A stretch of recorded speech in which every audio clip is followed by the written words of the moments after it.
പുറത്തുവരും മുംബൈയിലാണെങ്കിൽ സ്റ്റാലിയുടെ പ്രവർത്തികളൊന്നും നടക്കുന്നില്ല എന്ന് കാണാം.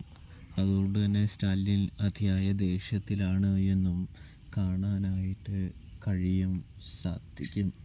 ഈ സന്ദർഭത്തിലാണെങ്കിൽ നമ്മുടെ സ്റ്റാലിനാണെങ്കിൽ വീട്ടിൽ വന്നു കയറിയിരിക്കുമ്പോൾ അലീനയോട് ചോദിക്കുന്നുണ്ട്, എന്തിനാണ് എപ്പോഴും എന്നെ എതിർക്കുന്നത്, എന്തിനാണ് എപ്പോഴും ഈ അനാഥാലയത്തിൻ്റെ കാര്യം പറയുന്നത് എന്ന് ചോദിക്കുമ്പോൾ, ഞാൻ അനാഥാലയത്തിൽ നിന്ന് വന്നതല്ലേ, അതുകൊണ്ടാണ് പറയുന്നത്. കാണാനായിട്ട് സാധിക്കുന്നുണ്ട് പ്രേക്ഷകരെ.